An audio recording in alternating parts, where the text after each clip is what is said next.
It's live.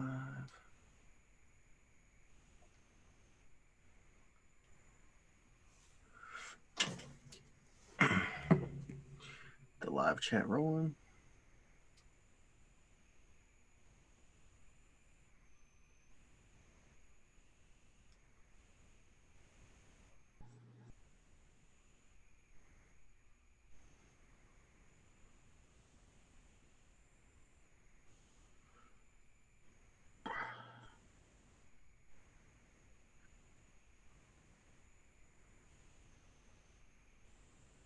All right.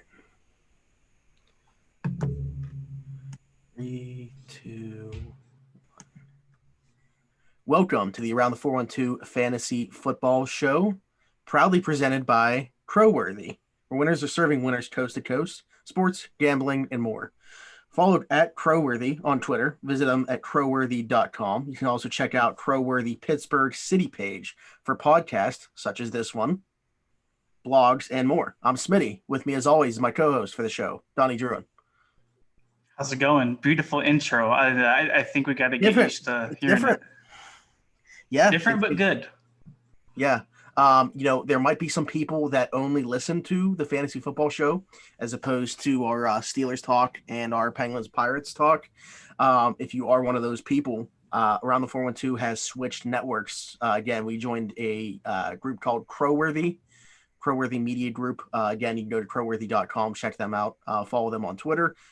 We are right there. So, again, very excited for it, and that's where we will our content's going to be now.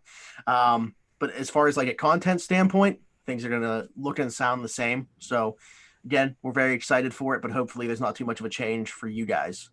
I'll tell you guys about our sponsor first, and then we'll jump into it. Keats Barbershop. It's an old-fashioned barbershop. It's located at 180 Brighton Avenue in Rochester, PA. He's open 11 to 7 Tuesday through Friday and 9 to 4 on Saturday.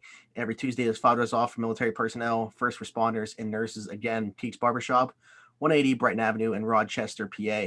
Donnie, we were going over the topics that we were going to talk about, but first things first, a couple things have happened that we didn't necessarily have on the ledger to discuss in terms of the most important position when it comes to fantasy, the running back position. Leonard Fournette being waived by the Jaguars. I believe that he officially cleared waivers at this point. He did, yeah. So no team picked him up on waivers. I think that news just came out probably an hour before we started recording today. Okay. And his Alvin Kamara news, where, he hasn't been at practice apparently, although, him and his agent are saying he's still been there for like 4 days, and it's in hopes of getting a new deal.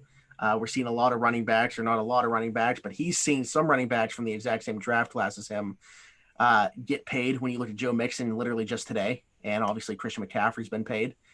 I get what he's saying. And again, when it comes to running backs, you got to get paid whenever you can. You just wonder what his leverage is. But anyway, he's looking for a new deal. The Saints say that they are negotiating a deal, but what are they willing to go? It sounds like they'd be comfortable in the $12 million range, but not much more than that. And, if they can't get it done, they'd be, willing to look at a trade. And I was seeing a first round pick. I don't see a team giving that up and then having to pay him, considering that he is a running back, but we'll see. But anyway, two very interesting options, two very different options. Leonard Fournette, Alvin Kamara. How do you feel about these situations? I'm a little bit more confident in Kamara's situation as opposed to Fournette. Kamara, first and foremost, doesn't have a whole lot of leverage with the new CBA being agreed to, just in terms of holding out. Ian Rappaport spoke to Kamara today, and apparently Kamara said that he felt like both him and the team were making great strides towards their new contract, and he's been in the building every single day, just not practicing with the team. So that's certainly good news for Kamara and, any Saints fan that's been sweating his chest in the last couple of hours. I don't see the Saints trading away Kamara in the twilight of Drew Brees' career in the last-ditch effort to get Brees a ring and to, get Sean Payton another one as well, and just to bring another one back to the city of New Orleans. We know what Kamara can do. I think it's New Orleans or bust, and the chance of him not playing in 2020 with the Saints, it's got to be less than 1%. Just given the circumstances. But switching over to Leonard Fournette, that's probably the biggest wild card out of anything I've seen in the last couple of years. I mean, he gets released less than 2 weeks before the season starts, clears waivers. So, I'm not sure any team wanted to exactly claim him.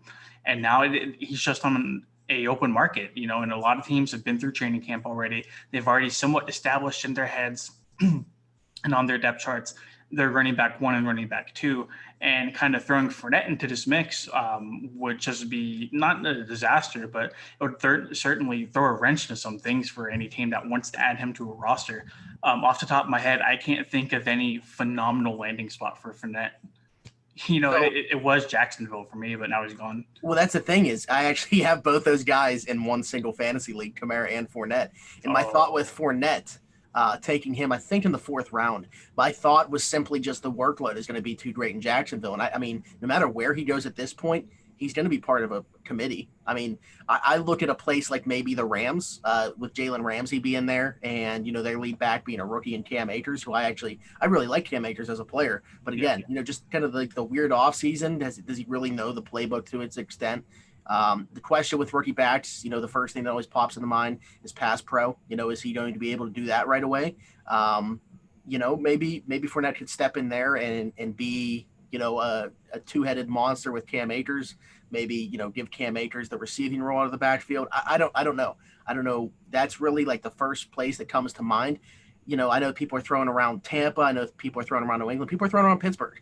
But, there's just – is he a talented running back? Sure.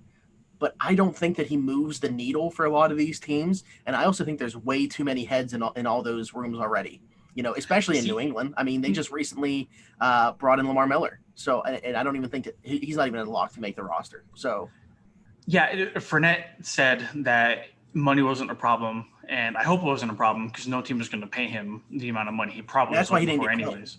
Yeah, definitely. No. But like he said, he's looking for scheme fit and opportunity. And right now, like on this day, Tuesday, 13 days before the Steelers Monday night opener, I just don't know where you're going to find either one of those things. Like you said, these teams already have their guys, in the backfield. They went through free agency, they went through the draft, they signed certain guys, whenever they were going through OTA, signed guys, in training camp. It just started a couple of weeks ago.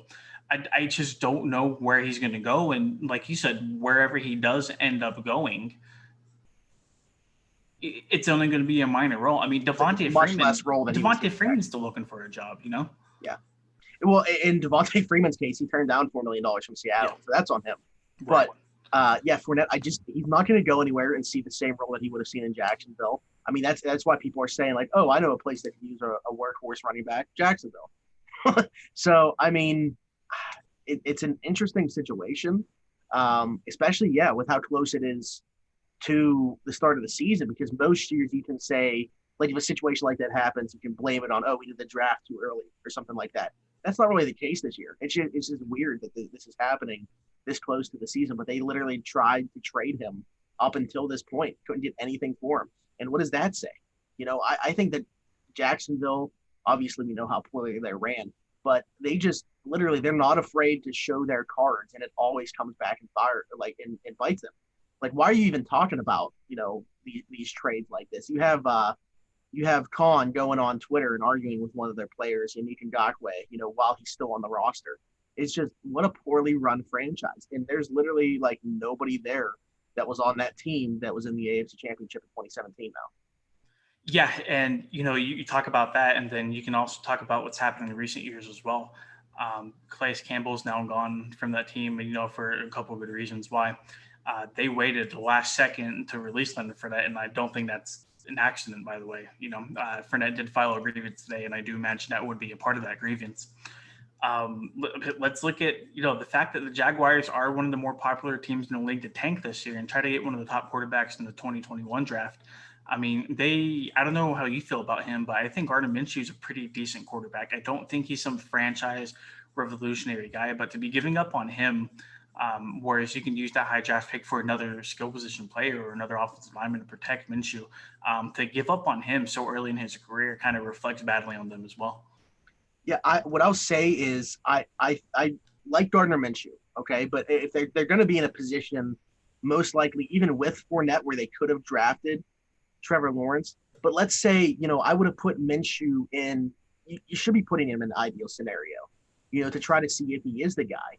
At least, do whatever you want with a defense, but let's surround Minshew with talent on the offense and see what he can do with it. I mean, the team still might not be good, but hey, you win like 5 games or something like Miami did last year when no one expected them to, and Minshew shows that he should be the starting quarterback.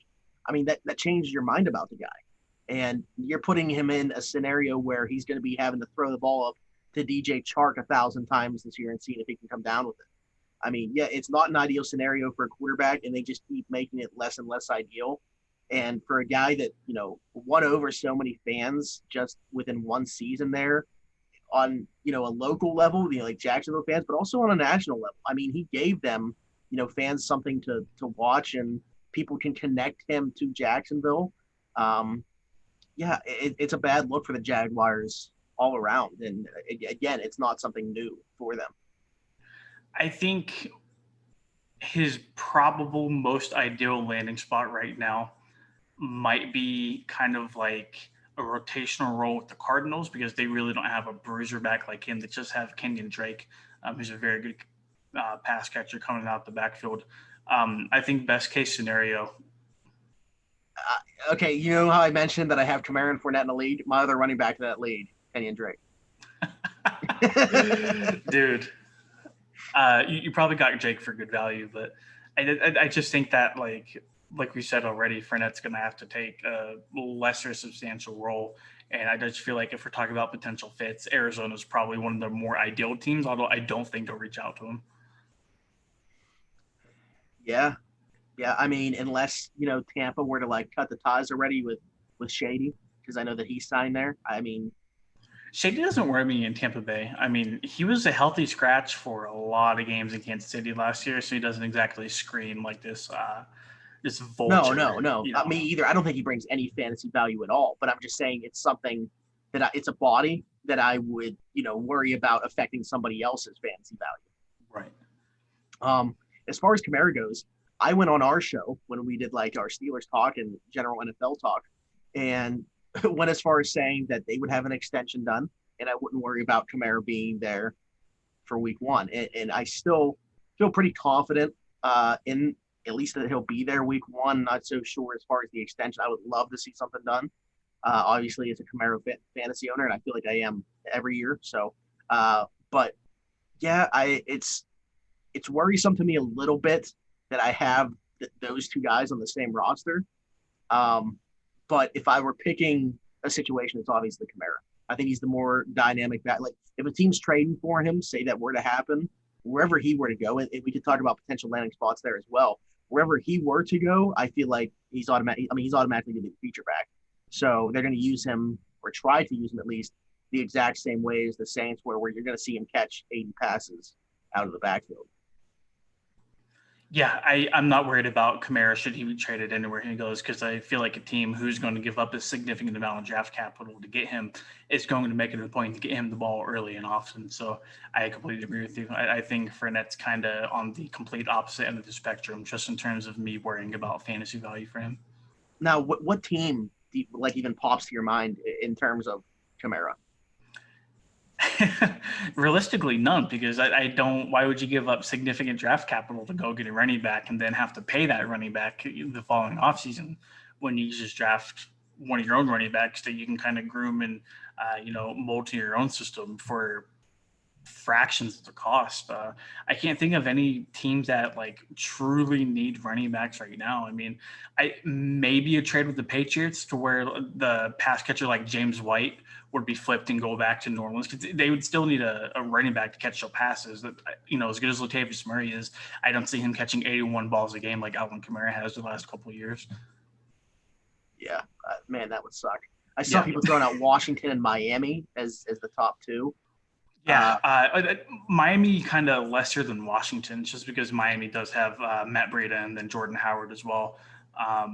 And Washington actually might not be a bad one, because there's got 5 running backs in that backfield. They're either old or hurt all the time. Sometimes both in Adrian Peterson's case. But well, actually, I'm curious to see how they use Antonio Gibson, because I actually really like him coming out. I don't know what his role is going to be, for that team. But yeah, again, if you're talking about, Alvin Kamara, he's obviously an upgrade there. He's an upgrade on most teams that he go to. Yeah. Obviously, Miami wouldn't have known it at the time, but they gave up a draft pick to get Matt Breida, so you think they'd want to use him, as you mentioned, to complement Jordan Howard as kind of like the bruising goal line back, short yardage guy. But yeah, when Alvin Kamara becomes available, you just wonder how many teams would be willing to change their plans, change their course. It's very late though in the off season here or training camp, just wrapping up. I mean, we're 9 days away from the first game of the NFL season.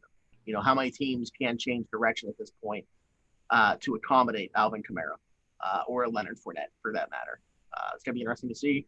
But again, Alvin Kamara, wherever he goes, I still he's going to be an RB1. They're going to use him that way. Should it not be in New Orleans? But I think the ideal situation is he's in New Orleans for at least this year, from a fantasy owner's perspective. Apparently, Tom Pelissero. I've never learned how to pronounce his name. Tom Pelissero from NFL Network just said that Kamara intends to show up to practice on Wednesday after missing a couple of days. Okay, good. I don't know if that means some type of resolution there or what.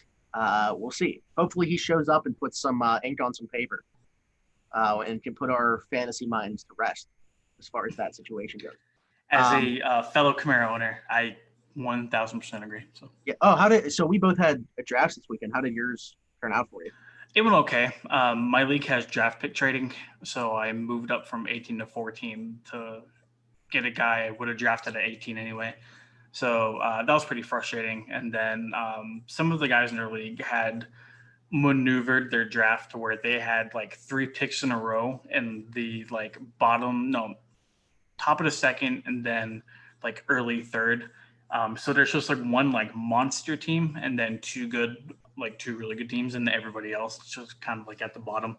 It went okay. It went nothing like any mock drafts I did throughout the entire offseason. See, that's what we talked about though. You do all these mock drafts. It's not with the people that you're actually drafting with, and you got to change course because again, one of the biggest things we're going to talk about, like draft do's and don'ts.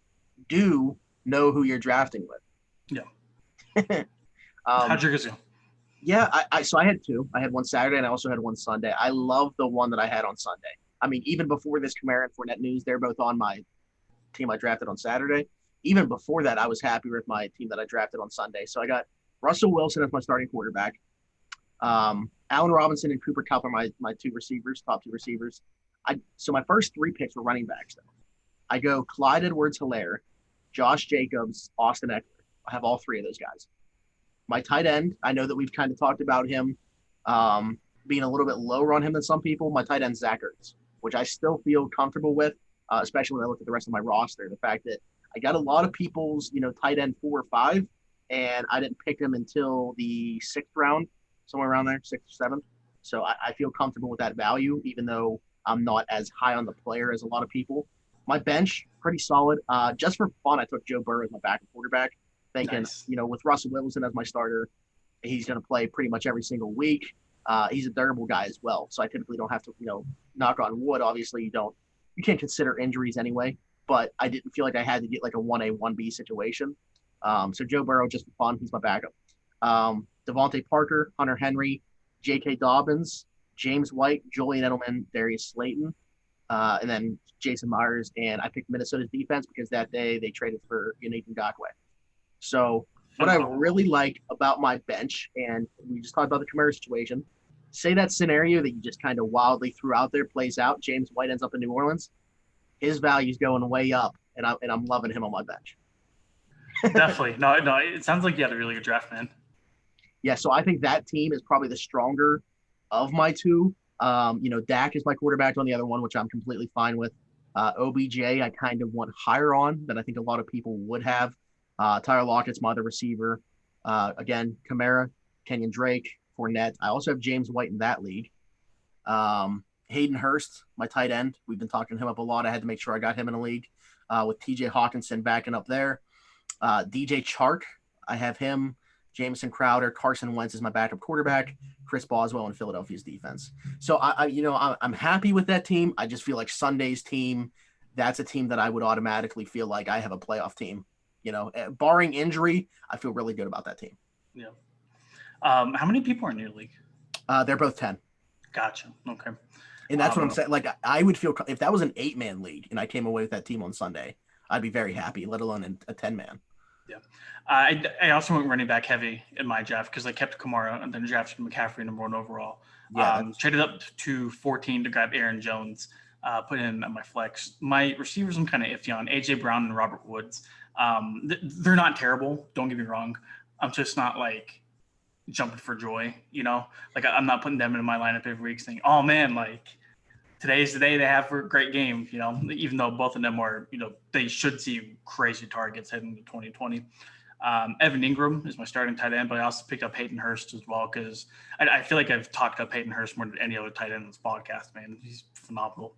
Spoiler, you might come back up again later.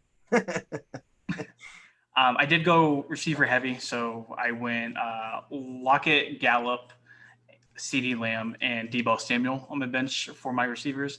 I handcuffed Alvin Kamara with Latavius Murray, so that's why I'm not like really stressing on the Kamara news. And then I got Cam Newton as my backup quarterback, and that's about it. I only have the one running back on my bench, which is Latavius, just because I do have Aaron Jones in that flex spot, and I'm pretty much banking on Kamara and McCaffrey staying healthy the entire year. So. Yeah, I mean, obviously hindsight's 2020. Latavius Murray, though, obviously he's one of those guys that has a little bit of standalone value, but should something happen to Kamara, automatically he's like a back end RB1, just because of the touchdown production that he would bring as well. Obviously getting like every single touch there, something does happen to Kamara. But yeah, I really wish that I would have been able to take him. I think in both my leagues, though, he got drafted a lot higher than I would have been willing to take, a handcuff. I think people were taking him as if he did have a ton of standalone value, which, I know he took a lot of touchdowns away last year, but I feel like a lot of that was due to Kamara having the injuries as well that he did. Yeah. It's not like I took Murray the last round. Like I feel like I took him around like 9 or 10. I have to look at the draft board again. I definitely filled out my team first before I did grab Murray, but it's and like we'll get into this in a little bit. I think for me, I've always wanted the handcuff running backs. Especially like the top tier guys. I did it with Zeke last year. I grabbed Tony Pollard at the back end of my draft. Just in case something happened. You just always want to be prepared as a fantasy owner. Yeah, I forgot that we had Stubbs tweeted us. I don't know if you saw, and he wanted us to look at his team while we were recording and give a little bit of analysis about how we felt about it. I know it's funny. I mean, I love it that people are like tweeting at us when they pick their teams and want us. Oh, dude, I love it. Yeah. I absolutely love it.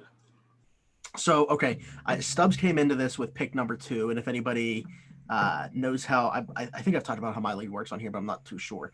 So you start out with we snake up and down, obviously, but we don't continue to snake like that. You get a new pick after you snake up and down once. So then you get a new number each time, essentially. So starts out with pick number 2. He goes Saquon Barkley. I'm not exactly sure of the order that he went every single time. I believe Tyreek Hill was his pick coming back down, though, which I think is incredible value. Tyreek Hill, a guy that I have as wide receiver 3. I believe you have him 4 or 5. Yeah, right? I had him at 6. I had him just outside the top 5. Okay. But like I said on that episode, I fully agree with anybody putting him top 5. Just the potential he brings every week is phenomenal. So Aaron Rodgers is his quarterback. Again, Saquon Barkley. Todd Gurley, his RB2. We've talked about him, I feel like, quite a bit on here as well. Obviously, his new home in Atlanta.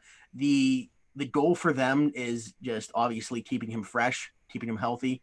And they don't really necessarily have, I feel like, a back to take much workload off of him from that standpoint. I think that the benefit being there is going to be how pass heavy that offense is. That they can throw the ball much more often. They're not going to be as balanced as the offenses that Todd Gurley has played in, during his best years with the Rams. I feel like they're going to be very pass heavy. Give him the ball on a limited basis because I feel like he'll be more efficient in that way. He'll be able to do more with his carries because of that. So I like Todd Gurley. I would feel much more comfortable with him being the flex, and maybe he will be. James Conner is his third back, who he currently has in that flex spot right now, who, if he stays healthy, I think that's, very good. I think he's, an RB2 should he stay healthy. Again, the big question is going to be what type of workload, because there's a lot of, I feel like it's up in the air in terms of Steelers media, what his workload is going to be. Like Mark Kaboly's expecting him to be the guy, not have much of a role carved out for Benny Snell and Anthony McFarland on a week-to-week basis should James Conner be healthy. And there's other people that think we're going to see a good mix of all three from a week-to-week basis, and James Conner is going to be kept fresh, just as I'm talking about with Todd Gurley. Courtland Sutton and Tyreek Hill, as I already mentioned. Noah Fant, his tight end. Jake Elliott in the Chargers defense. And then his bench, he's got Big Ben as his number 2 quarterback. Devontae Parker and Emmanuel Sanders as wide receivers on the bench. Cam Akers and A.J. Dillon as running backs on the bench. And Jared Cook. We talked about A.J. Dillon. Actually, we got asked about him on the last episode by somebody in the YouTube chat. I think that, again, that would probably be going into the season one of like my top handcuffs that I'd look at, just because Aaron Jones, free agent after this year, should something happen there in that offense. I know they love to use their running backs. They spent a high pick on A.J. Dillon. I think he is one of the top handcuffs. But obviously with Stubbs not having Aaron Jones, it's not that type of situation. I think he was just looking for kind of like a filler back, if you will, a guy that maybe could see playing time. Again, they spent a 2nd round pick on him. I feel like he's going to take some work away from Aaron Jones, but not a whole lot. And I love Cam Akers in that Rams offense, from a PPR standpoint, especially, which this is full point. So I really like Stubbs' roster. I can go through it again, but I don't know how you feel about it just from what I've said. No, I like it a lot. I feel like I'm a bit higher on Todd Gurley than some people are. I think all the opportunities there for him. He's only on a 1-year deal, so I don't think the Falcons are too extremely worried about feeding him the ball, like they did with Devontae Freeman a couple of years back. I do like his bench, so I think there's a ton of upside on his bench. Devontae Parker especially, he almost cracked the top 10. And we'll see if Tua, when he eventually does take over starting quarterback role in Miami, how those two do connect. But it looked like Devontae started to really turn things up at the end of last year. Did you say he had Emmanuel Sanders on that? Now, yeah, think about if something does. So we're talking about, obviously, you just mentioned with Kamara coming back, it looks like to practice tomorrow. If something were to happen there, what a huge benefit that would be. I feel like for a target share for Emmanuel Sanders as the number 2 receiver there. I think he would see a huge increase, and I think he could push for flex consideration should something happen there. Definitely, yeah. And then we can hit on a guy like Big Ben, who just 2 seasons ago threw for 5,000 yards, coming off elbow surgery. So that does worry me a little bit, but he's got every weapon he could possibly ask for on that offense. So, we'll see if he can actually come around and turn things up. But I feel like all you guys had, fairly good rosters. I didn't see a weak roster.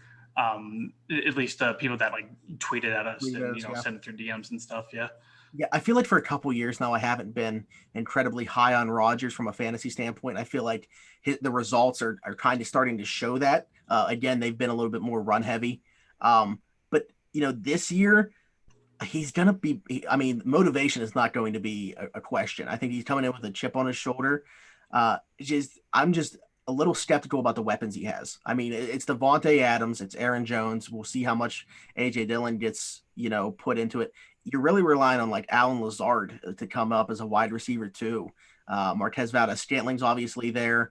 But yeah, I'm not high on the pass catchers there, minus Devontae Adams. I think Allen Lazard gives you a little bit. I don't think he's a wide receiver 2. If he's your wide receiver 2, I don't feel very comfortable with the construction of that roster. I know that they tried to bring in Devin Funchess, and that wouldn't have been that exciting to me anyway. It's a position they definitely should have solidified through the draft, and they chose not to. Aaron Rodgers to me was drafted probably, at least in my draft, about where I thought he should be.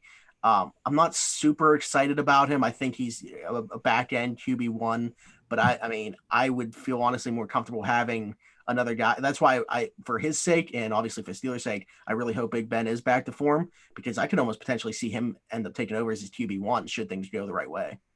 No, he definitely should. And I feel like Rodgers can still offer you the upside of giving you a 35 or 40-point game every week. But so can Ben Roethlisberger. And like we just talked about, Big Ben has a lot more weapons around him. Granted, Aaron Rodgers, that offense does start and begin with him. So I do feel like if you're kind of rolling the dice out week to week, I feel like Rodgers is more prone to pop off than Roethlisberger would be too. Ryan Platt, our friend, just came in here and said Matthew Stafford, top 5 Dude, fantasy quarterback. I am so high on Matthew Stafford. It's not even funny, dude. I've loved Matthew Stafford. I feel like since he came into the league out of Georgia. I know that he has his critics, but listen, I feel like if he were anywhere else besides Detroit, the narrative on him is very different. Yep. And even just kind of ignoring scoreboards, just looking at fantasy points. I Yeah. mean, he was on pace to be a top 6, top 7 quarterback going into last year. He's got 2 tremendous receivers. He's got a pass catching back and Kerryon Johnson, and DeAndre Swift can catch the ball now as well. They tweaked that offensive line. Taylor Decker just got an extension today. I don't know if you saw that, but the pieces are there for Stafford to have a successful season, at least on the stat sheet. So we'll see. Yeah, I feel like the big key to that offense, obviously, they need to find. I feel like when it comes to running backs, it just hasn't been a pretty thing in Detroit. TJ Hawkinson, to me, is the guy that if he takes the leap, is going to really impact Matthew Stafford's fantasy value. We know what Kenny Golladay can do. I mean, he did it last year with just 8 games of Matthew Stafford and 8 games of pretty much me and you throwing the ball to him. Marvin Jones Jr., he's a nice complementary piece to that offense.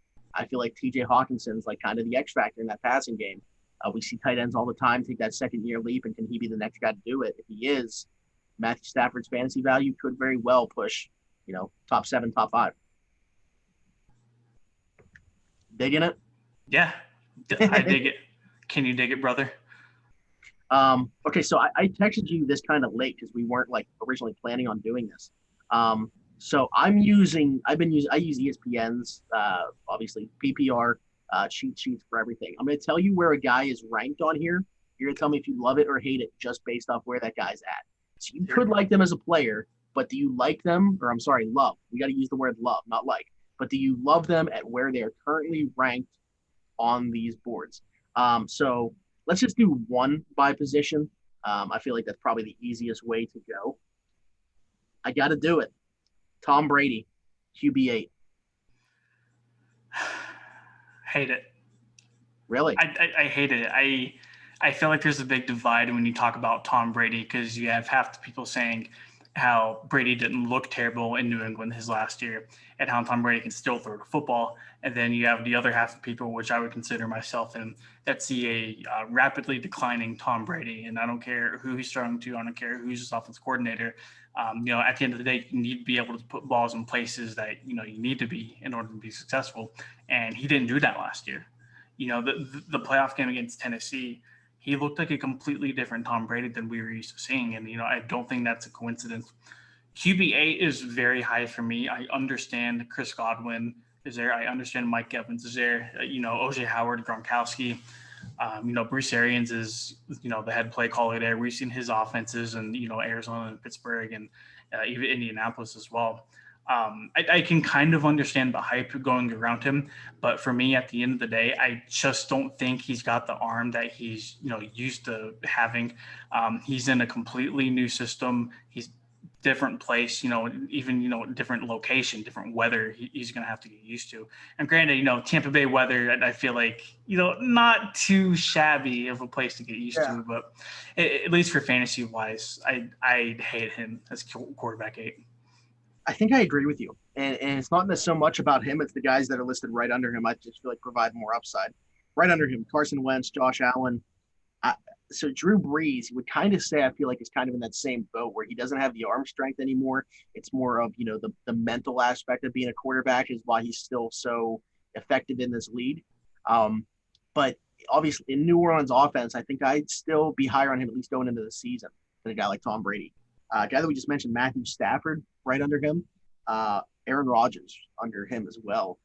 I don't know. Yeah, I don't think that I think I would say hate as well in the spot of QB8. Now, we're saying all of this, and Tom Brady, knowing him, is probably the most motivated, pissed off quarterback he's been in quite a few years. So it wouldn't surprise me if he goes out and puts it like top 5 numbers, just to like give the middle finger to everybody and say he's still here. Yeah. Okay, so running back, I went back and forth with who I wanted to say here, but we, the fact that we kind of like already put out our top 10 rankings by position, you can kind of have an idea what we think about this guy. But Clyde Edwards-Helaire, RB8. RB8, I love. And as a rookie, you're always kind of holding your breath for what this guy is going to do. But I just think you have to look at his talent. You have to look at his film in college. You have to look at his landing spot. You have to look at him playing in the most prolific offense in the NFL underneath one of the most prolific play callers in the NFL. He plays on a team that scores a lot of points, and they obviously liked him a lot. Pat Mahomes was pushing for him. They went and grabbed him at the end of the first round. They do plan on using him. So, as long as the status quo continues for both Kansas City using the running backs and Clyde Edwards-Helaire being the running back he is, I absolutely love him at running back 8.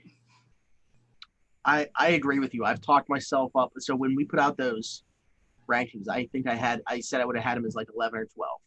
I've grown since then even a little bit higher, where I probably would have him inside my top 10. I mean, it's hard not to buy into the hype. One, yeah, they spent that high draft capital on him. Their quarterback was lobbying for him to be there. He's going to be involved. I would be very curious. I don't know where he was ranked at when Damian Williams was still expected to be there. Once he opted out, I mean, this is a hype train that hasn't stopped. And yeah, it's hard not to buy into that. And if I've seen him go as high as like 5, because you start to question, the situation with Dalvin Cook. If it's a PPR league, you think he probably has a higher ceiling than a guy like Derrick Henry. So I've seen him go as high as 5. And being that he is behind a guy like Derrick Henry, behind a guy like Miles Sanders as well in Philadelphia, who I contemplated asking you love or hate on, because I don't love him as RB7. But yeah, being behind those guys, I mean, yeah, I really, really love Clyde Edwards-Helaire as RB8, because I see him honestly probably inside the top 6 if you're talking about a PPR league. Wide receiver 10 is listed as Allen Robinson. Love or hate? Love. I've been very high on Robinson. Putting up 1,100 yards, getting over 100 targets with Mitch Trubisky throwing you the football is impressive for any receiver, let alone a talented guy like Allen Robinson that we've seen dominate in the NFL when he has competent quarterback play. You bring in a quarterback like Nick Foles, who, I mean, I think we can admit it, we all expect him to start in Chicago day one. Taylor Gabriel's gone, so there's a couple targets missing from there. I just think Allen Robinson is the guy. And last year was kind of a rough year for him, just in terms of putting up numbers. But even his numbers weren't that bad. When you can grab over 1,000 yards, and I think he had somewhere between like 6 or 8 touchdowns. It's not a terrible year. So I do think he's going into 2020 with a little bit of a chip on the shoulder. Granted, I know the receivers, around him, at least ranking wise, are super phenomenal. But, we've seen AR-15 come on the scene and just do what he's supposed to do time and time again. Granted, that hasn't exactly happened in Chicago yet, and there are pretty tough secondaries in the NFC North, especially the Packers, whenever he has to go up against a guy like Jair Alexander or Kevin King twice a year. But at the end of the day, I still trust him to get it done based off his talent and production. Okay. Yeah, I'm on the fence about it. It has nothing to do with him. It's all about the quarterback play. I think it definitely would be more beneficial for him for Nick Foles to be the guy in Chicago. I think that could kind of solidify his status, at least that like inside the top 15 because of his talent alone. If Trubisky's the guy, though, it's high ceiling, low floor week to week. I would be skeptical about if I could trust him in the lineup, and that's a shame because he is such a talented guy. So, assuming that Foles will be the guy, though, I think that I'm with you that I love that spot because I think he is definitely talented enough to be back end wide receiver 1 for your team. If he's your wide receiver 2, I think you're sitting pretty. So tight end, I think the easy one would have been just to go back to the well and say Rob Gronkowski. So I didn't want to do that. I did consider it. But let's go with the guy that we really didn't talk about, but he is listed inside the top 10. Tyler Higbee, tight end 7. I'm going to go with hate, and it's not on him because I know he had a solid stretch of games last year in 2019, but Gerald Everett is going to be healthy again. I don't think Jared Goff loves using his tight ends a whole bunch whenever he has other options like Robert Woods and Cooper Kupp on the team, and now Cam Akers, like you alluded to earlier. Tight end 7, I don't know if this is just me thinking just strictly in terms of the box that is supposed to be a top 10 player in fantasy football. I hate it. I don't like it. I feel like I would rather roll the dice on a guy like Jonnu Smith as opposed to a guy like Tyler Higbee. Yeah, Johnny Smith's a guy I'm going to bring up a little later, but yeah, listed as tight end 21 on ESPN's PPR sheet. We got a question here in the chat I want to address before it goes away. How do you guys feel about Anthony Miller, Todd Gurley, and Michael Gallup, full PPR lead? We've already kind of talked about Gurley, but obviously, just joining. We both feel like he brings, well, at least for me, you said you're higher, so I don't know how much higher. I feel like he brings RB2 value in that offense. I would love him, in a flex spot, but I think he does provide some RB2 value. I think that their biggest thing, again, getting back to what I said earlier, and I'll reiterate, is it's a primarily passing offense, and they can put him in a situation where he doesn't have to carry the workload. You can, maintain his touches, keep him, I guess if you want to call it balanced, but it's not going to be a balanced offense, in my opinion. They're going to be very pass heavy. I think that you can give Todd Gurley his 15 or so touches, and he's going to be extremely effective with those touches because you aren't overdoing those legs. So I really like the situation there in Atlanta. Anthony Miller, I'm not too sure about because I like the player, but we kind of just talked about Chicago's offense. Regardless of who's playing quarterback, I definitely think Nick Foles would be the better option for that offense. But regardless of who's playing quarterback, you just wonder how many mouths they're going to be to feed. And I don't know how many that they can give fantasy value to beyond, Allen Robinson. We'll see about David Montgomery. He comes back from injury. Tariq Cohen provides a little bit of PPR value out of the backfield. I'm not too big on that situation there. I mean, Jimmy Graham, obviously, I don't really think much of him, but they paid him $8 million a season. So they're going to try to use him. I'm not that big on Anthony Miller's fantasy value. Michael Gallup, that's an interesting one because I would have really liked him had CeeDee Lamb not been there. And, I think CeeDee Lamb does take some work away. I still think Michael Gallup could, provide some extra consideration on a week-to-week basis. I don't think he's like a plug-and-play guy for you. I think, it'd be primarily matchup-based for me, but should something happen with like Amari Cooper, I think you could plug him definitely in there, and he'd be, like a wide receiver 2, maybe even push like top 15 that week. This is a guy who's been, he kind of broke onto the scene last year. He showed that he was, a legitimate wide receiver 2. So CeeDee Lamb kind of, knocks his value down a little bit for me, but I mean, he's definitely worth rostering. He'd probably be like, your top receiver on the bench. And again, you could probably throw him in for the most part as a flex guy. Yeah, I completely agree with everything you just said. So instead of regurgitating everything you just said, I'll just say that Anthony Miller, it's hard to feed one guy in Chicago, let alone a secondary receiver like Anthony Miller. Granted, he's a very talented player, just in terms of how that offense works. So, and the current quarterback in Chicago, not too big of a fan from a fantasy perspective of it. Todd Gurley, I like a lot, and I guess I'll just reiterate that point. If you can have Todd Gurley as a flex, I really, really like your lineup. I feel like he offers a whole lot of upside in Atlanta, not a whole lot of competition in that backfield to take away targets and attempts from him. But I do agree with Smitty. I do think they're going to somewhat limit him just to keep him healthy throughout the year. A guy like Michael Gallup, I like a lot. I feel like ADP wise and just seeing where they're both going in drafts, I would rather have a guy like Michael Gallup over drafting a guy high like Amari Cooper. Yeah, I mean, I could definitely see that. Obviously, you'd rather have Amari Cooper than Michael Gallup on your roster, but yeah, Right. because you'd be getting somebody else where you would take Amari Cooper and then you get Michael Gallup still in that same offense. And yeah, I mean, I could definitely see the case being made there. Again, Well, I took, you mentioned CeeDee Lamb eating into Gallup's workload. I took both. I'm waiting for one of those guys to pop up into Dallas's offense. And, from all indications, it looks like Dallas is going to throw in 2020. Yeah, kind of the opposite. So it's funny that we talked about the Bears and the Cowboys because the Cowboys are an offense that can feed multiple guys and give them fantasy value. All three of those guys might potentially have value along with the running back in the backfield. Yep. Dak Prescott finished as QB2 last year. So that offense is going to be very fun. They could, push Kansas City, honestly, for like the best offense in football this year, in my opinion. I'm right there with you. Okay, so now we're going to do some sleepers and some busts. you mentioned before, and I'm kind of right there with you, where I don't have a whole lot of busts. I feel like there was only kind of one per position that I could find for me, and we kind of mentioned a couple of them already. But I do have more sleepers than I do busts. I'll say that right now.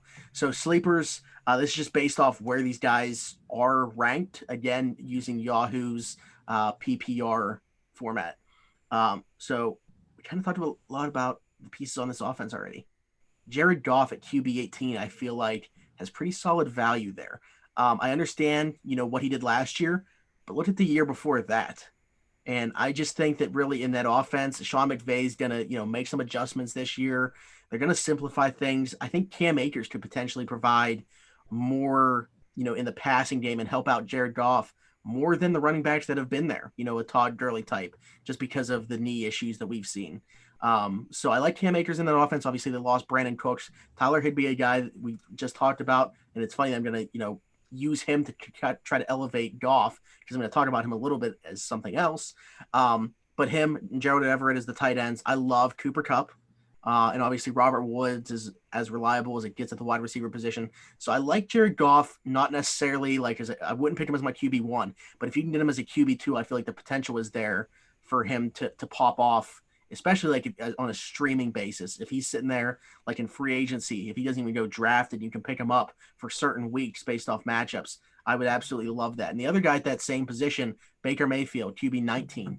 Love him in that offense. Love the potential. Is it going to come to fruition? That's yet to be seen, but we talk about it all the time. There's just too much talent on that roster, at least on paper. How are they not good? And if OBJ's healthy this year, that's the big key. Obviously, they added Austin Hooper. We know what the running backs can do. We know what Jarvis Landry can do. You talk about reliable.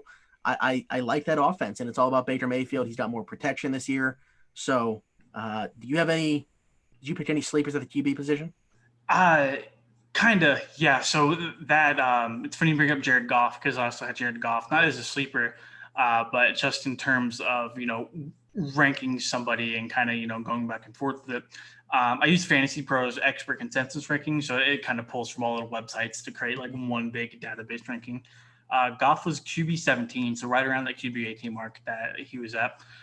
Just tremendous value. You don't think as Jared Goff is a phenomenal fantasy quarterback, but he's in one of the most, I don't want to say best offenses in the NFL, but one of the most productive ones. Because I feel like either Robert Woods is having a great day, Cooper Kupp is having a great day, or, I guess in the future we could say a guy like Cam Akers or Gerald Everett or Tyler Higbee or any of those guys are having a great day. And obviously Jared Goff has to be successful in order for those great days to happen. So Goff is one of those guys, exactly like you said, he's not going super high in drafts. You could almost pick him up off the waivers. I would feel completely comfortable with that. If I went zero quarterback and, I tried grabbing guys at the very end of my draft, if I walked away with a tandem of like Jared Goff and let's say like Stafford in the very best case scenario, I'd feel really comfortable with that. Yeah, I agree. And I noticed also just now looking at this, I'm going with the Rams offense for a lot of these. So I picked two running backs that I have as sleepers. One, Austin Eckler at RB13 is a crime. I mean, he's going to provide top 10 value this year at the position, in my opinion, easily, considering it's a PPR league. You're either going to have Tyrod Taylor or a rookie quarterback throw into him. I mean, I understand, people being skeptical about him a little bit, but I don't see how he's outside the top 10. And again, he's listed as RB13 here. Cam Akers, RB24. I mean, as of right now, should they not add a guy like Leonard Fournette, which we're talking about a potential landing spot? I brought them up. There are some other guys there. I know, Darrell Henderson's there, whatever. And he's dealing with an injury right now anyway. But they love Cam Akers. They spent a relatively high pick on him. This just seems like it's his backfield. And I feel like from a PPR standpoint, especially, this is a really good situation for him because of what we're mentioning. The Rams being such a pass heavy offense. I know that we saw them take a step back last year from 2018, but I think I believe more in McVay's offense than I am skeptical of it. If you were asking me, are we going to see closer to 2018 or 2019 Rams offense? I'm saying 2018. So I think that they bounce back a little bit. I think Cam Akers will be a beneficiary there. What do you have as far as, a running back that you like their positional value? I wanted to ask your opinion on this guy. Le'Veon Bell is running back Yeah, 22. yeah. I, 22. And that seems crazy because for the that's last almost like not a four starter. right, yeah, for the last 4 or 5 years, we've seen Le'Veon Bell go in first rounds of fantasy drafts, and to kind of see him drop all the way there. I just wanted to get your thoughts on him. I didn't have him labeled as either a sleeper nor a bust. Uh, I'm just kind of on the fence about him because with everything we've seen coming out of training camp, he doesn't look great. There's multiple beat reporters for the Jets that came out and said that he looks like the least impressive running back out of that running back stable, which includes like a 50-year-old Frank Gore, which is absolutely nuts. Yeah, I mean, and all this stuff not even like football related. Kind of like tweeting out that he doesn't like the way practices are ran, and that they don't do much. He's just kind of standing around there, even though he's not injured. Like Dace doesn't run practices well. I just think that you look at the rest of the running backs there. He's especially what they're paying him. Like I don't see how he's not a workhorse. And it's almost like the Leonard Fournette situation where like I would pick him as like an RB2 flex just because of the workload he's going to get. Yeah. So I don't I like that value honestly, especially like RB22. I would say he's probably closer to like maybe just outside the top 15 for me. And even that's crazy thinking about, his body of work, but it's kind of just the point where we're at right now. And it's not all on him. It's the Jets offense too. But we did get a question real quick before we continue this. Yeah. So I need a running back, a fourth running back. Should I take James White or Fournette in round 9? That's tough. That's a good problem to have. I want to say. I don't know how quickly they can answer this, but is this PPR? PPR. I like James White. I like James White a lot. Yeah. I looked at what that offense is and who's there. I know they're expecting a second-year jump from N'Keal Harry, and I am too. I mean, he can't be as bad as he was last year. And Julian Edelman's there, Mr. Reliable. He's getting up there in age, so he's like, 33, 34, something like that now. I feel like James White is going to catch a ton of passes from Cam Newton this year. And assuming that's a PPR league, not only is it the safer bet because of Leonard Fournette not being on the team right now, I feel like it's the higher ceiling bet as well. Definitely, especially if it's a PPR league as well, because James White was actually second on the Patriots in targets in 2019. And granted, although Cam Newton is building a rapport with a guy like N'Keal Harry and obviously Julian Edelman's still there in the slot, he doesn't exactly know the offense very well. He doesn't know his receiving core very well. Didn't get a whole lot of time in the offseason to go with him. Yeah, so right now he has Eckler, Chris Carson, David Johnson. So I think that's a very solid top 3. Oh, yeah. And James White, especially in a PPR format, he would be he got picked before Anthony was up. well, there goes that. I don't know who else is there besides Leonard Fournette. I would have gone with James White. Great pick for whoever just took him because, as you mentioned, second in targets. The Patriots keep adding running backs. Guess whose value has not changed because of that? James White. His role has continued to be the same. It's always going to be the same. I love James White's fantasy value pretty much year in and year out because he's going to catch a ton of passes. Yet if I don't know who else is left there with Fournette, if there's that much of a drop off, I would say just take the flyer on Fournette because he's your fourth running back. But if there's another guy there that, is part of a timeshare as the pass catching back, that would probably be the way I went. No, I completely agree. I feel like with those top 3 running backs that you listed earlier, taking a flyer on Fournette wouldn't be the absolute worst thing in the world as long as you're not relying on him week in and week out. But it sounds like Fournette, if he was taken there, probably wouldn't even be in like the starting lineup. So now he's asking Marlon Mack or Fournette. Marlon Mack had a real nice year last year. He did, but they added Jonathan Taylor in the second round. And Nyheim Hines is still there too. Nyheim Hines is there, which, for me, it's a little bit of a factor, but if it's Jonathan Taylor being there that changes Marlon Mack's fantasy value. Jonathan Taylor is a rookie, but they did spend a second round pick on him. There's things going both ways where I could be like, Mack is still going to have a significant role in there. He ran for over 1,100 yards last year, had a really nice year, kind of gave the Colts a reason to not draft a running back, but they did anyway, and they drafted one in the second round, very high in the second round. I feel like Mack is the more established guy, and at that point in your fantasy draft, I don't know if the strategy is to kind of solidify your bench, especially at the running back position, with guys who have a higher floor than others. But if you're taking that route, I would feel safer taking a guy like Marlon Mack as opposed to a guy like Leonard Fournette, because we don't even know where Leonard's going to sign, if he signs anywhere. Yeah, I think the answer from me would be Mac. Yeah, I would have to agree. Coming off the year that he did, and he's going to have a role in that offense. There's no way to completely like ISO him out for Jonathan Taylor. I mean, I do believe in Jonathan Taylor from day one. Again, they spent a pretty high pick on him when they didn't even have like a first round pick. They had 2 seconds and they go Michael Pittman Jr. and him.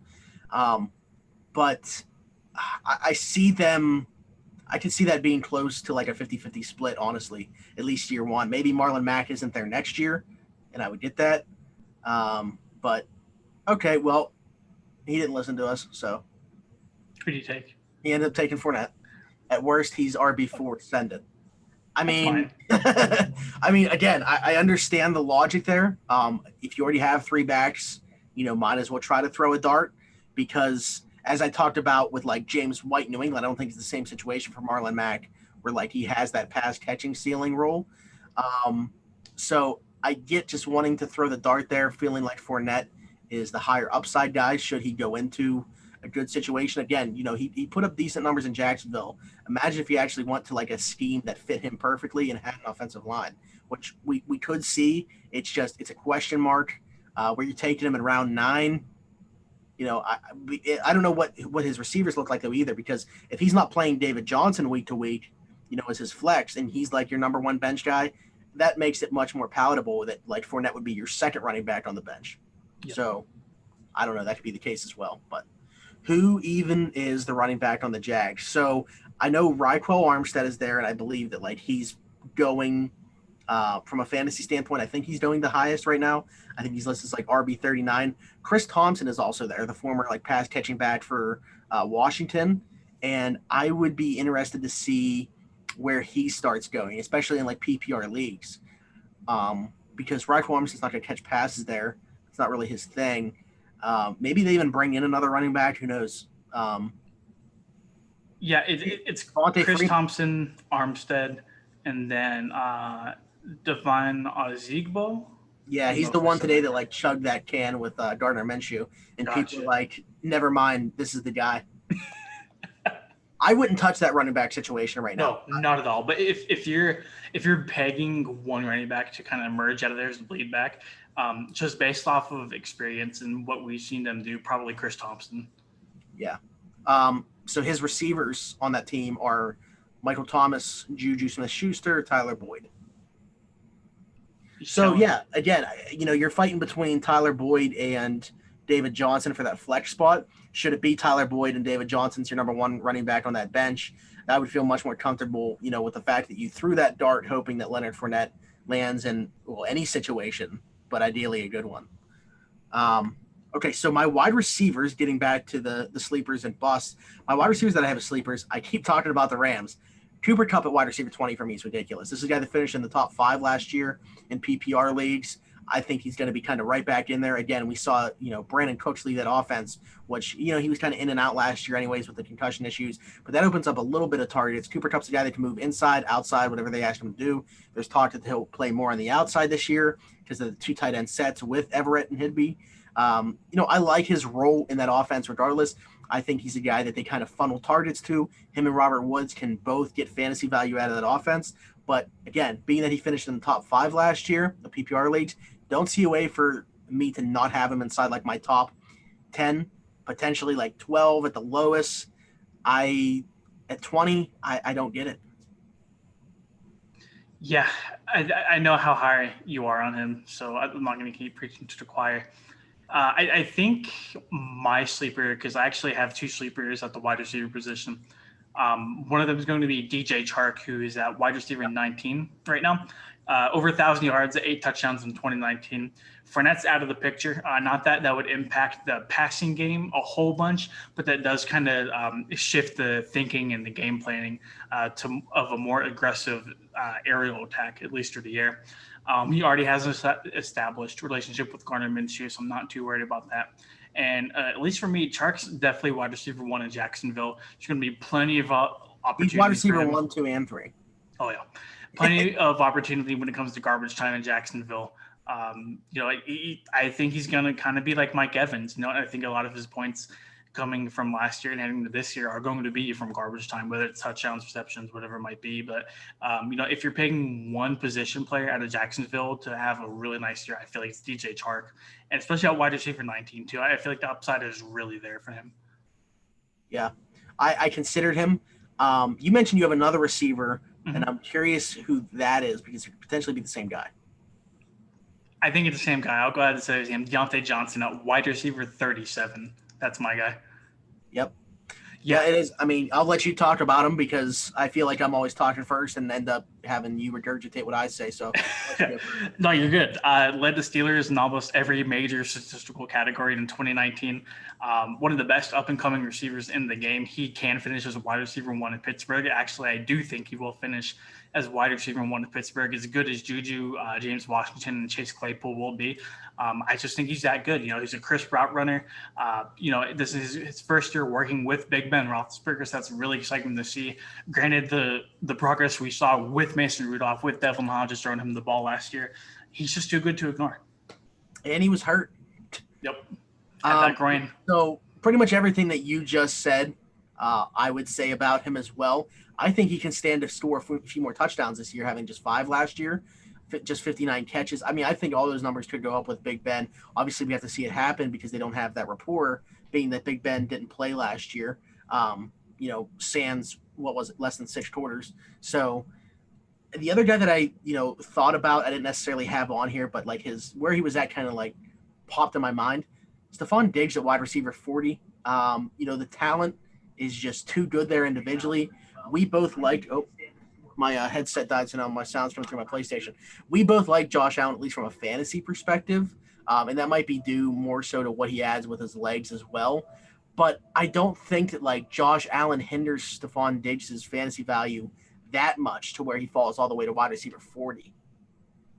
Yeah, I just think going from a place like Minnesota to Buffalo, especially when you have a guy like Kirk Cousins who not necessarily preferred Stephon Diggs because he did have Adam Thielen there as well. But Diggs got a lot of attention in Minnesota, and you're going from a place like that to a place like Buffalo where you do run the ball a whole lot. Granted, he is wide receiver 1 in Buffalo, without a doubt, the undisputed guy there. I think whenever people talk about Diggs in Buffalo, it's more on Josh Allen not being the greatest quarterback, in terms of placing passes, getting the ball there accurately. But like you say, it's too good to ignore, and taking him as wide receiver 40, I'd feel really comfortable with that. It's almost like, I don't want to say the same degree, but I mean, we just talked about Allen Robinson's QB play potentially hindering him, and there's 30 wide receivers in between them. I mean, I think that I get the criticisms about Josh Allen, but I think from the short to intermediate standpoint, which is where Stephon Diggs will do his best, breaking guys' ankles at the line of scrimmage and just being open right away. I still see, fantasy value in a guy like Stephon Diggs to be, a wide receiver 2. And we're talking about he's barely, he's not even really on the flex radar at this point. He's a top or second receiver on a bench for most teams. So, other than that, okay, so my tight ends, I did put a couple on here because we mentioned one already. Jonnu Smith is listed at tight end 21, which I think is a crime. I think he's going to be a borderline top 10 tight end in that Tennessee offense, just the way that they run, all the play action. I think it's, fit when it's not Derrick Henry getting the ball. It's going to be A.J. Brown. It's going to be Jonnu Smith. I'm not a Corey Davis guy. I don't think that, he has much of a role in that offense. He's had his opportunities. He hasn't made them work. Ryan Tannehill, Derrick Henry, Jonnu Smith, A.J. Brown, that's your offense. I really like Jonnu Smith to finish right around tight end 10. The other guy, we could keep talking about him all day, Hayden Hurst is being drafted as tight end 12, and I think he's for sure in my top 10. Yeah, I've reached a choir on her, so I'll just say I think he's going to finish top 10 this year. Jonnu Smith, we've seen how the Titans love to use their tight ends, and I think he hit the nail on the head.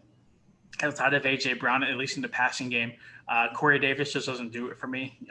Granted, he was a talented guy in college, but we've yet to see how good he can be. Jonnu Smith is probably one of the more reliable people in Tennessee. He's proven that time and time again. Whenever he's had to step in for Delaney Walker last year, he showed he could be a tight end one.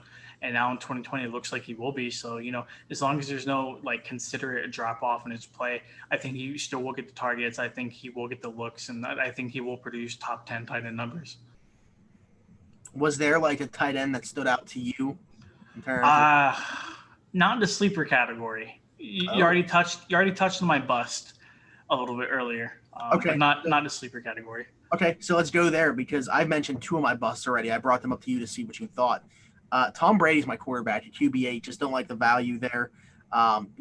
Could he be a back-end QB1? Sure. I mean, especially with all the weapons that he has there. But some of the other names that you have, as I mentioned, around him just lower.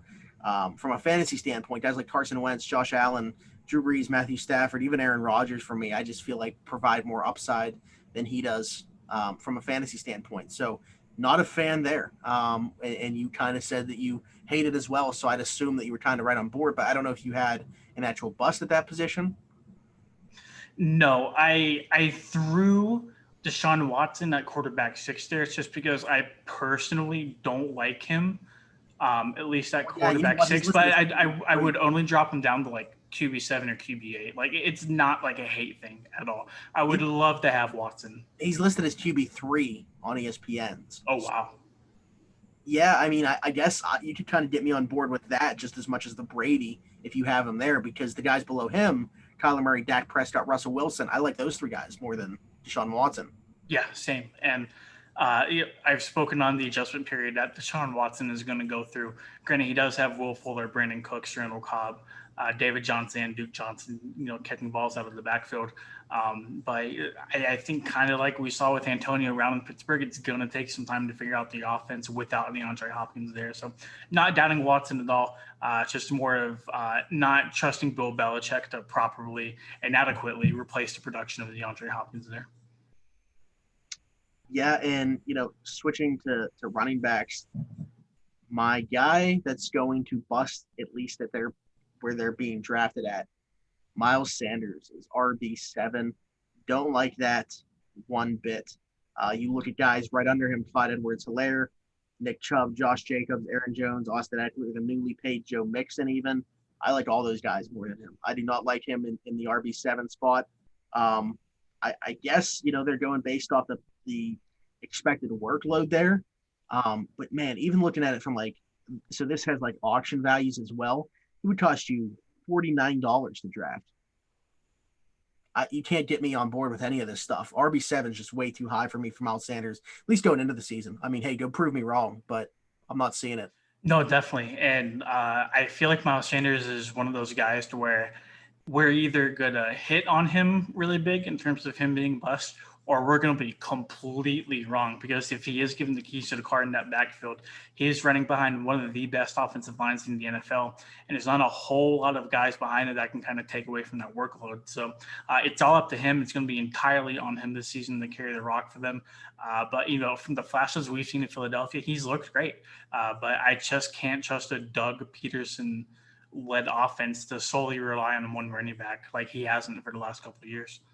Yeah, that offensive line you mentioned, though, is getting pretty banged up. I don't know what's going to happen to it by the time that Miles Sanders gets going behind it. I mean, they still have Kelsey, and Lane Johnson is still there.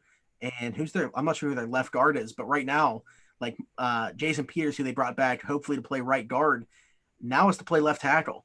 Yep. Because the injury to Andre Dillard. So going to be interesting to see how that offensive line shakes out. But yeah, the foundation of it's still pretty solid. The wide receiver for me that's going to be a bust. The second guy in Tampa for me, Mike Evans. Yep.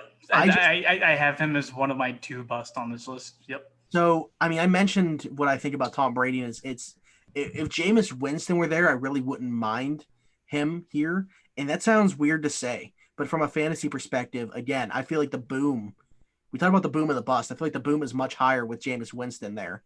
Obviously, the bust isn't as low. I feel like they'll have like a solid floor. I feel like this offense is, built.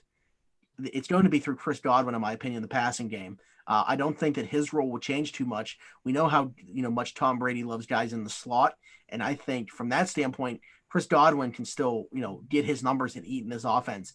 It's Mike Evans for me, a guy that relies on the big play, going up and getting the deep ball. I don't really see how that happens with a Tom Brady led offense, at least on a consistent basis. I feel like he might be, it might happen here and there. He's a very high floor, or I'm sorry, very high ceiling, low floor guy for me, at least in 2020. No, I am right there with you.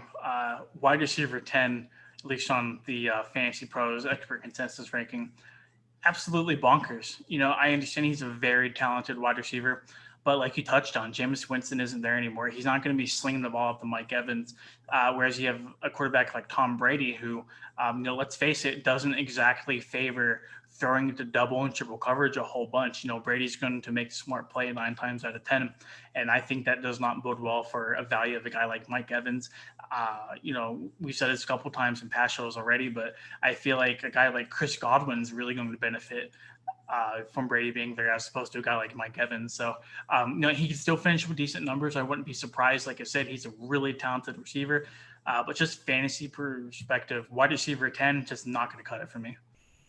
You know what? I don't want to say that he's necessarily a bust for me, but even, and this is going to hurt to say, a guy like Juju at wide receiver 12, considering some of the names that are under there. I mean, you mentioned that you think Deontay finishes as wide receiver 1 this year for them, but Amari Cooper under him, Courtland Sutton, kind of, I'm curious to see how the Denver offense shakes out. I think that, those two could be, neck and neck in terms of fantasy production. But like Odell Beckham Jr., should he be healthy and what the potential is in that Cleveland offense? Robert Woods and Cooper Kupp, potentially both those guys for the Rams. I really like Tyler Lockett, like Keenan Allen. Curious to see what happens with the QB situation there. These are guys, to me, Terry McLaurin in Washington. I mean, I get that we don't know what the QB situation is going to be like there. Probably going to be Dwayne Haskins, but we don't know how that's going to work out from providing Terry McLaurin with his fantasy value. He was a stud last year, though. And DJ Chark, Devontae Parker, a lot of these guys, I think you can make the case that they should be higher ranked or at least neck and neck with Juju. And these are guys that are being drafted rounds and rounds later. So I don't love Juju at wide receiver 12. I won't say that I put him as a bust in that position. I get it. He's the only wide receiver in that room that really has like a established connection with Ben Roethlisberger. So I get that.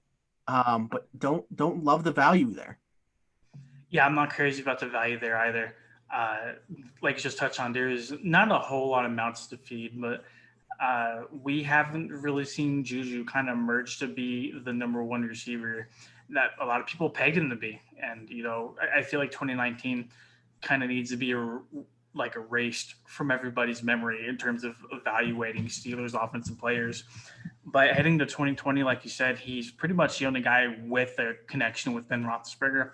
I do understand, and I do hope, as someone who does cover the Steelers, that he does have a bounce back year because, that would bode well for everybody. But if I'm a betting man and I'm putting on him either busting at wide receiver 12 or kind of improving on that ranking and finishing 12 or higher, I would probably bet on him busting at that point. Yeah. Unfortunately, I have to agree. But and then looking at the tight end position, hard to pick a guy here, but we kind of already mentioned it. I don't get Tyler Higbee at tight end 7, to be honest with you. When I look at some of the guys lower, I think Hunter Henry ceiling is definitely higher. I love Hayden Hurst. I like TJ Hawkinson in year 2. Heck, I like Mike Gesicki more than him. Even guys farther down like Dallas Goedert, the second tight end in Philly, and Jonnu Smith, I like just as much, if not more. So I get it. He put together an incredible final quarter of the 2019 season, but this hype train, it just seems kind of unwarranted to me based off that. Yeah, and it's never a good thing when you have another tight end who's capable of putting up the same numbers you are on the same team. And Gerald Everett, for a handful of games in 2019, looked like tight end 1 in Los Angeles. So it'll be really interesting to see who kind of carries the stick there going forward. My bust, and we've already kind of alluded to him, Rob Gronkowski at tight end 11 on Fantasy Pros. If I'm wrong, I'm wrong. But I don't think Gronk taking a year off going to a completely new system. I don't care if Tom Brady's throwing him the ball. I don't care if any one of his two other brothers are throwing him the ball. I just don't trust him to, one, earn a whole lot of playing time over a guy like OJ Howard, and two, if he does, like, finish as tight end 11, put up significant numbers in an offense like that. So, if I'm wrong, I'll eat my own words, but I am fairly confident he's not going to finish there. OJ Howard, Cam Brate, Chris Yep. Godwin, Mike Evans. Who's the other receiver that's there that Tom Brady's been talking about? Stoddy something. The the white slot receiver that they have there. Stoddy Miller. Yeah, he's been talking him up. I mean, who knows what this offense is going to look like? I feel like what we can like slam dunk is Chris Godwin being, top 10. Yeah. And I feel very confident about that. Beyond that, I have no idea what fantasy value these guys are going to bring, and I'm right there with you in terms of Gronk not being, what is he, tight end 11? Yeah, at least on Fantasy Pros, yeah. Yeah, I don't see it. I mean, just at his position alone, there's two other capable guys. They didn't make a trade, with any of those guys. They want to utilize all of them. And when they get down into the red zone, it's going to be interesting to see what happens. I don't think that he's going to catch a ton of passes. Maybe he catches enough touchdowns where he gets close to that value, but I'm not seeing it. Yeah, I just don't see it either. And granted, this is a position where it's super top heavy. So, basically anybody can finish at like tight end 6 or under. I'm just not a fan of Gronkowski. I don't see the upside that other people see in him. Agreed. I do see the upside in our show, though. Phenomenal. We've won a lot of championships combined. I think that we won some championships for some people last year. So we did. Again, if you guys are listening to this, thank you so much for listening to this. Thank you for taking our fantasy advice. Hopefully, you can always tweet at us. Let us know what your teams are looking like, especially, now we've gotten a lot of submissions of what teams look like. We always like giving our feedback. So tweet at us and let us know what your teams look like, or if you're looking for any type, maybe you have a draft coming up. I know my final one's this Thursday. So, if you have a draft still to do, let us know. If you need any advice, or, let us know if you use one of the strategies we've talked about with the 0 running back or 0 receiver. We just brought up today, potentially you go 0 quarterback and still be fine. So it's interesting. There's a lot of different ways you could go, but again, tweet at us. Let us know how things have gone or how things are going to go. Let us know what your teams look like. Other than that, I'll talk to you guys about our sponsor one more time. It's Keith's Barbershop. They're located at 180 Brighton Avenue in Rochester, PA. He's open 11 to 7 Tuesday through Friday and 9 to 4 on Saturday. And every Tuesday, he does $5 off for military personnel, first responders, and nurses. Again, that's Keith's Barbershop in 180 Brighton Avenue, Rochester, PA. Donnie, my friend, do you have anything else? I do not know. This is the last weekend for fantasy drafts, presumably. With the season starting not this Thursday, but the following one after. So it's go time. It's go time for a lot of people. Like you said, please hit us up. One of our main joys in life is helping people win championships. And, if you're new to the show, we'd love to help you win one of those. But next week, we're going to get back to our weekly grind, and I'm super excited for that. Yeah, it's going to be, positional rankings week to week. I'm super excited to start playing daily fantasy as well as the yearly. So, yeah, I am very excited. And again, always tweet us, give us feedback, let us know what you want to hear. But we'll see you guys next week. Thanks again for listening to the Around the 412 Fantasy Football Show, proudly presented by Crowworthy, where winners are serving winners coast to coast, sports, gambling, and more. You can follow Crowworthy at Crowworthy on Twitter. You can go to crowworthy.com to check out the website. You can check out our podcast and many other Pittsburgh blogs under the Pittsburgh City page. It's been Smitty. It's been Donnie, and we'll talk to you next week. Bye-bye.